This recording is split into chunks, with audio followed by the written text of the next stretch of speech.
Bruno Fernandes is the most hated player in the Premier League as of right now, 100%. If you go out and pick 10 football fans from the street and ask them their thoughts on Bruno Fernandes, you're gonna have a lot of contrasting opinions. Here are some keywords that you find often on social media when you search the words Bruno Fernandes.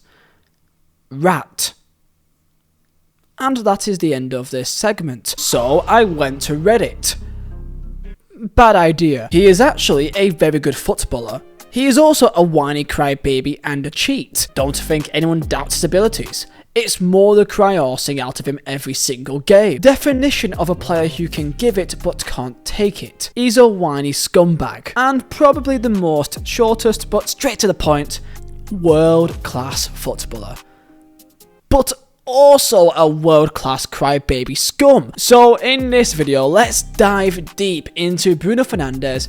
What is the good, the bad, and the ugly, as people like to call him a rat a lot. And I can give my thoughts on him, but I don't really have a horse in this fight. The beauty of me not being a top 6 fan is that I can speak about these type of topics in a way that's not really biased. I don't really care that much. Tell me down below in the comments your thoughts on Bruno Fernandes or Bruno Fernandes. So tell me down below your thoughts on Bruno, and also smash a like. Let's hit 3,000 likes. Thank you all so much for the incredible love on the channel. I think we've hit like over 100 views plus on like every video other than like one recently, which is mental. So if we could hit that again, which you have no real control in, but if you would like to help out, show this to your nan. I'm sure that she hates Bruno too. So subscribe, it means a lot. And mazzoladesigns.co.uk, my own design company, link down below. Use code Bruno for 15% off. Link down below, top of the description. Let's get into it. So, who is Bruno Fernandes? Well, why are you watching this video? Bruno Fernandes coming off the back of a 10 out of 10 SofaScore performance against Luxembourg, but hey, still 3 assists and a goal. I mean, he must be pretty good. He's a pretty weird player to kind of judge. If you look at his stats online, I mean, that's a lot of green right there. Statistically, he is one of the best footballers in the Premier League right now, consistently involved in contributing assists and goals along the way, and is a perfect Manchester United player. Important, let me break down. What does Manchester United player mean? A Manchester United player means a player that you pretty much hate, but you would love at your own club. Manchester United are by far the most hated team in the country. You may say Liverpool could be that team, but really United kind of ruined all of our childhoods, so I would say United probably takes the cake. You know, as the saying goes, United fans are like rats, because you're never 10 meters away from one. They are absolutely everywhere. And that's because they are simply the biggest club in England and debatably in the world, but Barca and Real Madrid may say differently. You need to be different and have a different type of mentality, and that is why so many players that go to United typically fail, because under the pressure, under the brightest of lights, they simply fail to exceed to expectations. The badge is very heavy there, and I do truly believe that at Man United that is the case. And Bruno Fernandes came to United at a really bad time. I mean, Christ, they lost to Burnley 2-0 at Old Trafford, and trust me, I would know as I was there. Hello. United got embarrassed 2-0 at home to Burnley. Sorry, I'm going to keep saying that because it's really good to say. They were in a disastrous situation, and Bruno Fernandes was signed a day or two after the fact, and suddenly things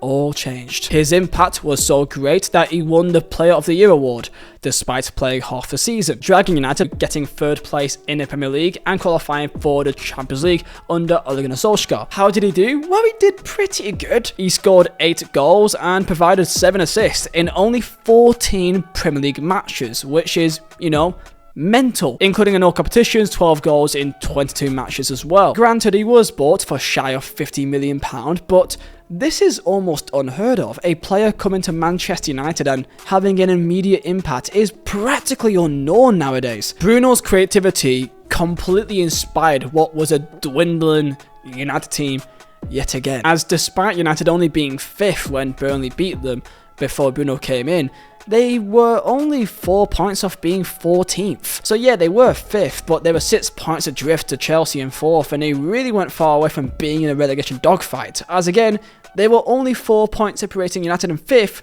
to Newcastle in 14th. The form was awful and Solskjaer was under serious pressure. They were booed off at half-time and full-time, and large parts of the ground emptied before the game even ended. Quotes of toxic, embarrassing and the worst squad in 30 years by fans on TalkSport, so let's not take it too seriously, it's TalkSport. Everything went perfectly and United finally had a player that felt like he belonged to Manchester United. That's not only did he have surreal quality, but he had a serious edge to him too that made him shine across everyone else, and he looked like a true Manchester United, can I swear?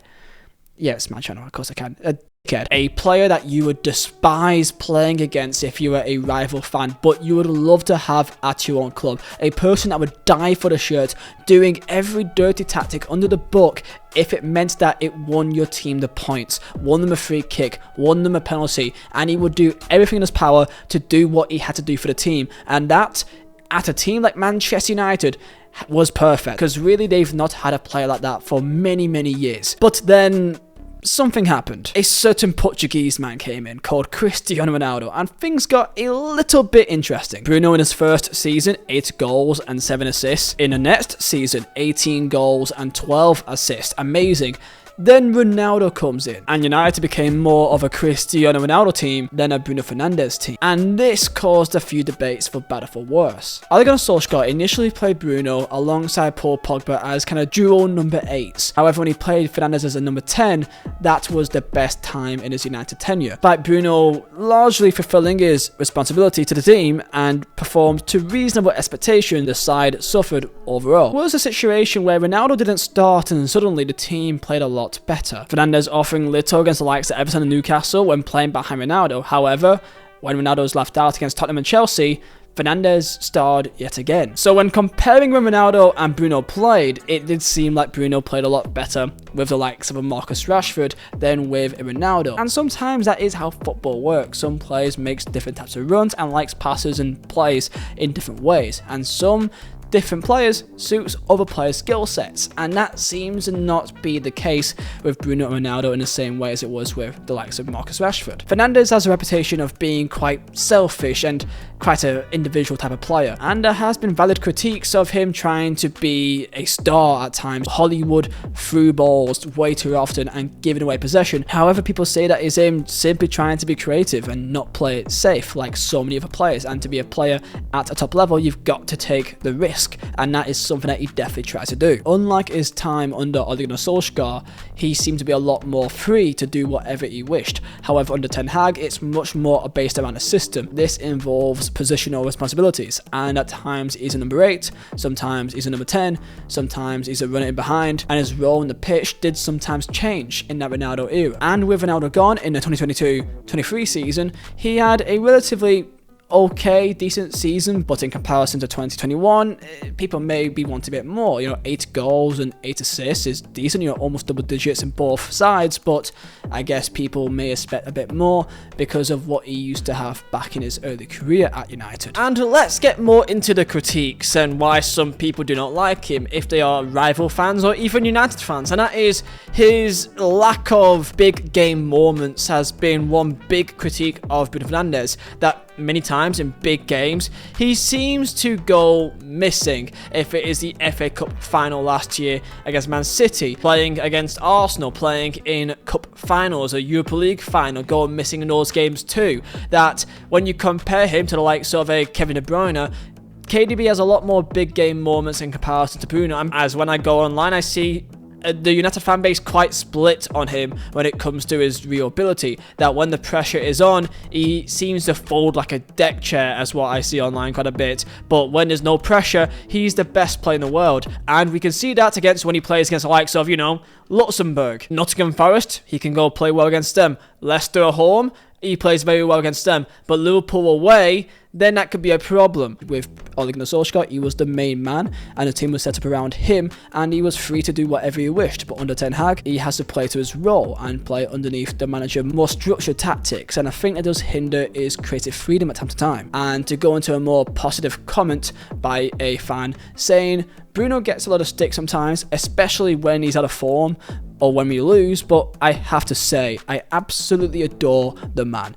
Love the passion he has, wouldn't have him playing for any other club, because even when he's out of form, sometimes he just pops up with a moment of magic. Fernandes is United's best player by a big margin. No one we have has his talent and ability to change a game. So as I said, Bruno is a perfect United player. He's got world-class ability, but he is definitely a bit of a house. He's a player that you would love to have in your club. However, if you play against him, then you hate him. However, last season, things changed a little bit, and there was one certain game that really made things start bubbling over the surface, and that was, I'm sorry, lads, Liverpool 7, United 0. At full time, Gary Neville said that Fernandes was embarrassing, and Roy Keane saying that his body language was disgraceful. Ten Hag didn't name Bruno, but he described his players as unprofessional during the game. Despite losing 7-0, a lot of attention was put on Bruno Fernandes than the actual loss itself, mainly because he was the captain of Manchester United, the shining example, the leader, and the way that he acted that game made people start questioning his real leadership abilities. When crunch time hit and it really mattered, he quit. And he definitely quit on United in that game. So much so that there was even an Athletic article going into every single time that he complained or fouled or did something petulant during the game. It's an incredibly long article. Attempted to kick out on young player Stefan Bajcetic, I'm sorry, missing him and then giving up and just watching him run past him and not tracking back. I mean, that doesn't look good. And all in all, just kind of wandering around, and said by Gary Neville, the second half has been an absolute disgrace, a shambles, epitomised by Bruno Fernandes. Quoted by Gary Neville yet again, you give the ball away at Anfield, you try to get it back. You don't flap your arms around. I've had enough of him whinging. He whinges at everybody. He's got to put a captain's performance in there, and that wasn't a captain's performance. Bruno should be seen as a leader, and that is something that you hear a lot about Bruno Fernandes. He whinges a lot. And that is what makes him so contrasting. The idea of him whinging or flapping his arms around or complaining to players when things don't go his way is something that people actually like of him, which is quite contrasting to how people see football. When people see this of Bruno Fernandes, they believe that he's got such high standards that he expects the very best, and at United people want players that wants to demand the best at the club and will not settle for any less, so they expect him to set the standards at the club, at a club that's been quite low performing in recent years, and that is why people like him very much, because he's got the quality, and that is where we go back to the beginning. No one doubts that he is debatably a world-class player. However, his attitude is what people start questioning, and especially if you are a fan of a rival club, you absolutely hate Bruno Fernandes as a person, I guess, which sounds really harsh, but you know, as a footballer on the pitch, you don't want to play against him if he's against your team. However, typically, if he plays for your team, you would love him. However, over time, people have been getting a little bit wary of it, thinking, is he really a captain? Is he really a leader? If most of the time, if things aren't going his way, he spends a large chunk of the game complaining and whining to the referee and flapping his arms around. When crunch time hits, like for example, a 7-0 loss at Anfield, he becomes a example and a leader for the team to replicate. And what he did that day really started making people doubt him. It's already started at the start of this year about constant complaining to the referees and to the players. Even earlier this year, he's already began by asking in an interview, waiting for an official apology from the referees due to the penalty that didn't happen away at Tottenham Hotspur Stadium. I do want to hear your guys' thoughts on Bruno. Do you guys like him? Because part of me kind of really wants to like Bruno Fernandes. Too many players in this day and age are quite robotic, and you don't really get too much of a personality out of them, and that is why I kind of like him, as he is quite polarizing. And again, if you ask different people their thoughts on him, most people would really like him and think that he's a fantastic footballer, and people think that he is better than Kevin De Bruyne and the best 10 in the world, best midfielder in the world, and some will think that he's a complete rat cry baby scum, as what people said on Reddit. Reddit, which of course is the most reasonable place on the platform, and think that he is overrated. He's a really hard player to judge. Give me your thoughts on him down below in the comment. When you have a player with his attitude at a club like Manchester United, then it really makes him an easy target for being one of the most hated players in the league, and I think that he absolutely is so. So tell me down below your thoughts, subscribe if you're new, smash a like, and I'll see you next time.